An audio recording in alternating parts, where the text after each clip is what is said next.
Welcome to the SHRI VIDYA series. Today we will discuss about Nitya Devis. In the previous episode, I was describing you about the Unmesa and Nimesa of Tripura Sundari, Maha Tripura Sundari. Her blinking of eyes is divided into 15 segments. Unmesa, the upward, and Nimesa, the downward. Unmesa and Nimesa create the creation of the world, but it appears to be as 15 tithis. Every segment of Devi's blinking of eyes created a segment called Nitya Devi, and they are worshipped, and this is the core of SHRI VIDYA worship. They are called the phases of moon, which appears to be the cycles of moon from Padhyami, that is the Pratipad, to Purnima, and from Purnima to Pratipad. So the cycle moves on. It not only is concerned with the creation of the world, but it has so many impact on our microcosm as well. The Nitya Devis, as far as in the Sri Chakra, the Sri Yantra is concerned, they are seated from the eastern part around the wall of the Vasukona, the coremost triangle which surrounds the Bindu. So they start from like this, anti-clockwise, and they come clockwise. From Kameswari Nitya to Chitra Nitya. And Maha Tripura Sundari being the Mahanitya, the 16th one. And in the reverse motion, from Purnima to New Moon, they come in the reverse motion from Chitra Nitya to Kameswari. So that is the thing we learned from the previous episode. The first 5 Nityas are represented by the Icha Shakti, where the desires are started. They are 5 Nityas there. They are Kameswari Nitya, Bhagamalini Nitya, Nityaklinna Nitya, Berunda Nitya, and Vaishnavi Nitya. These are the 5 Nityas of the Nitya cycle who are in the first segment, the Icha Shakti. And this segment is for the beginning of the desire, the inception of the desire. The core part, the middle part is the Jnana Shakti, and here from 6th to 10th Nitya are placed. They are Mahavajreshwari, Shivaduti, Tvarita, Kulasundari, and Nitya Nitya. In third segment, the liberation part, the Kriya Shakti, that part is again from 10th to 15th Nitya. They are Nilapataka Nitya, Vijaya Nitya, Sarvamangala Nitya, Jwalamalini Nitya, and Chitra Nitya. And whereas the Purnima and Amavasya, that is the full moon and new moon, is represented by Mahatripura Sundari herself.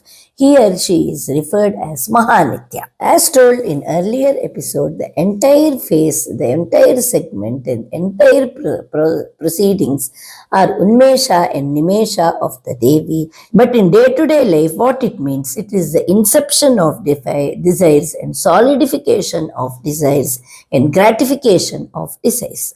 Here, when we see the 3 segments, these 3 segments are further divided into 3 kutas. What are kutas? The kutas are the segments of creation where Icha, Jnana, and Kriya are divided into 3 parts.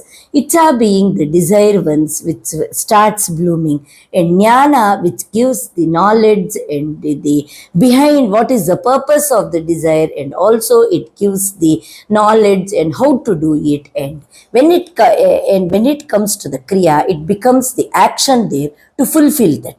So in these 3 segments, the Nitya Devi, they progress from one kuta to other. This segment is divided into 3 kutas, and this is very, very core of the SHRI VIDYA Upasana. The 3 kutas are divided as told as Vagbhava Kuta of Icha Shakti, where the Panchadashi Mantra, the first 5 syllabi of the Panchadashi Mantra comes there, and in Jnana Shakti, the 6th syllabi, and in Kriya Shakti, that is the second kuta, Jnana of the Kamaraja Kota has 6 syllabi, and the Kriya Shakti, that is the Shakti Kota, has 4 syllabi. So the Panchadashi mantra is divided into these 3 segments of Vagbhava Kota, 5 syllabi, and Kamaraja Kota 6 syllabi, and Shakti Kota 4 syllabi. So this way Panchadashi mantra is also divided into 3 segments of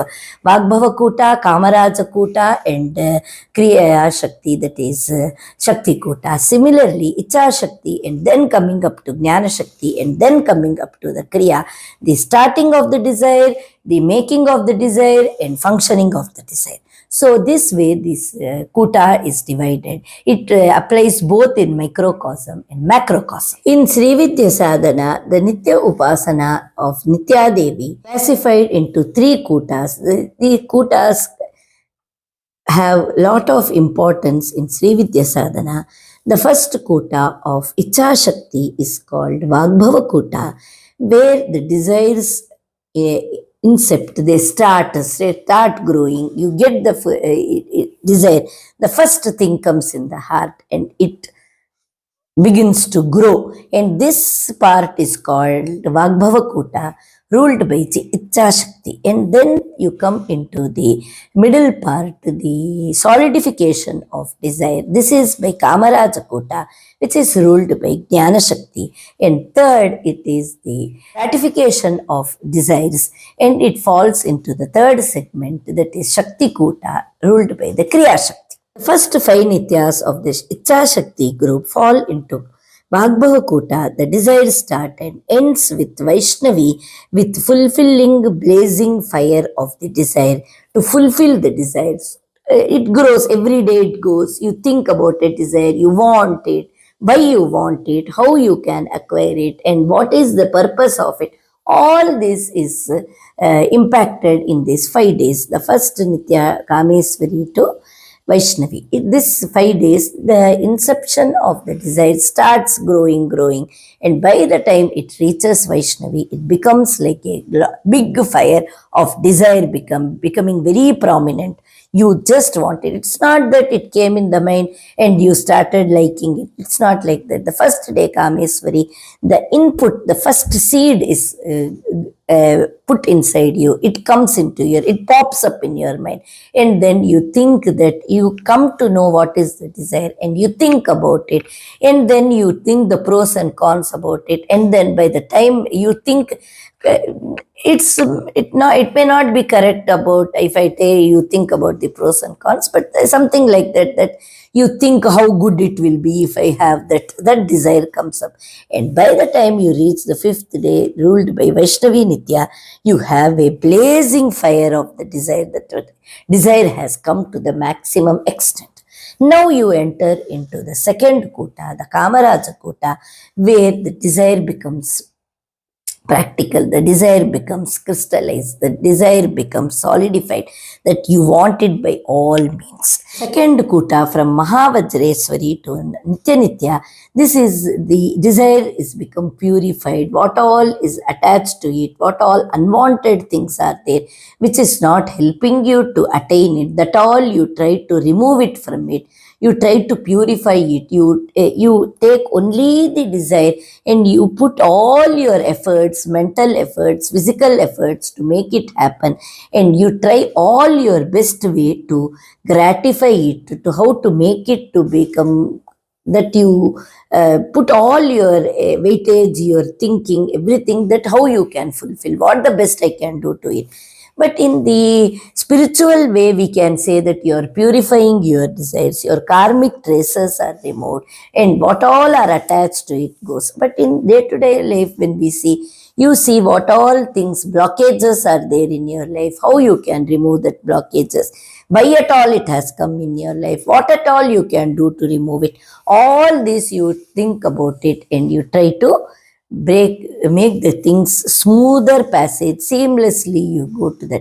That 5 days is described in this second Kota of Kamaraja Kota. The third kota, the Shakti kota, is represented by Kriya Shakti, action and gratification of desires. As we enter into the third kota, starting from Neela Pataka and ending with Chitra Nitya, and lastly ending into Mahatripura Sundari. This stage, entering into the Mahatripura Sundari, means you attaining what you want, your desires gratified, you have got what you have reached the end, you have reached the infinite. In spiritual way, when we see, you have got the liberation, you have become one with the divine, you have got the infinite knowledge. But when it comes into your day-to-day life, your desires are being manifested. You start getting things how to manifest you. Your effort are fructifying. It's becoming day by day, from the day you enter from Neela Pataka and you go up to Chitra Nitya. Every day you are getting near to your goal and you finally reach it when you reach Mahatripura Sundari, the 16th, the Mahanitya. So this way, in both microcosm and macrocosm level, these nityas are depicted in such a way that it starts from your desires, how you make your desires blossom, and then how you solidify it and you purify it with all the blockages releasing from those parts. And finally, you come into the third segment of Shakti Kota of the Kriya Shakti, that you put it into action, your mind. In the first thing, it is in the first kota of Vagbhava Kota, it is only in your mind that you want it, you want to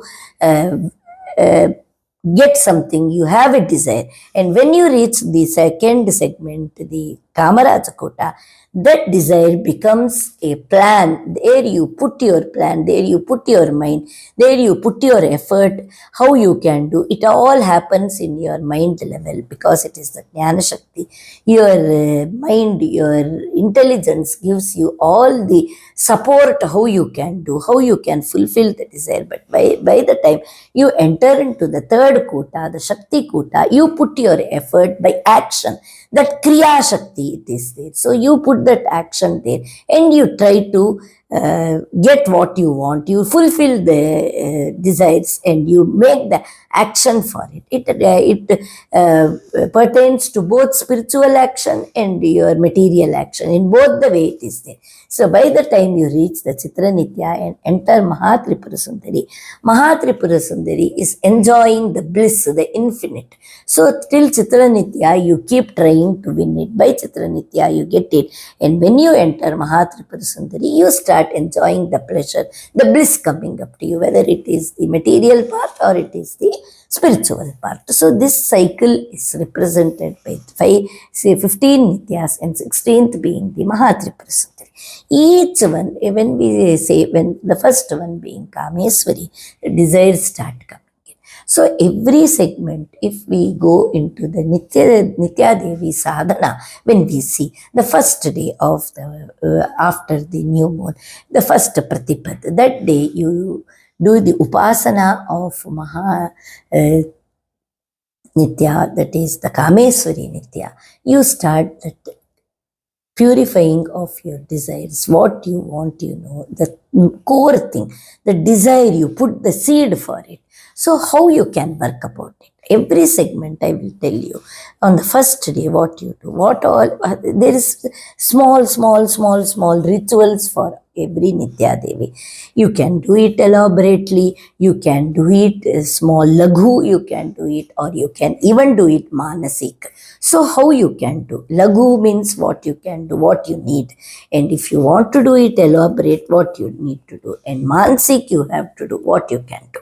So every segment I will teach you day by day so that you can put your mind. But it is a lengthy process.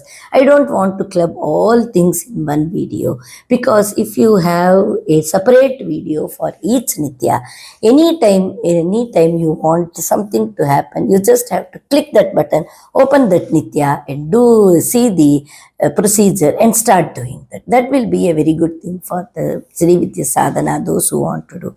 And even if you can use these videos for learning SHRI VIDYA and also practicing it, the sadhana, the upasana can be done in a offline method that you can do. You don't need a teacher for it. You need, say, somebody like me who teaches in the video. You can start the starting part, whereas the mantra sadhana, the upasana, we can think about it later. That where you come at that stage. Before that's coming to that stage, you need to know what the basics you need to know. Without knowing the basics, just doing the mantra upasana, that's not going to bring any changes. First, you know what is SHRI VIDYA sadhana, what are the steps in it, what are the stages in it, how you can do. First, I will tell you how materially you can use all this Nitya Devi. In one video, I will tell you for material pursuits what you can do, and for both iham and para, and both for this world and for the other, for this material life to satisfy, and for going spiritually what you can do, and plainly for spirituality what you can do.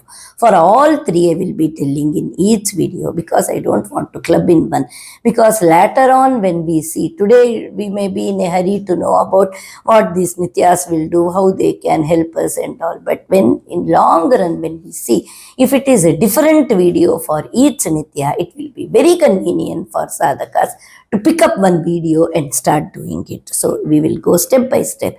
Everything when we do slowly, we can grasp it. Or in one day, we can't grasp everything.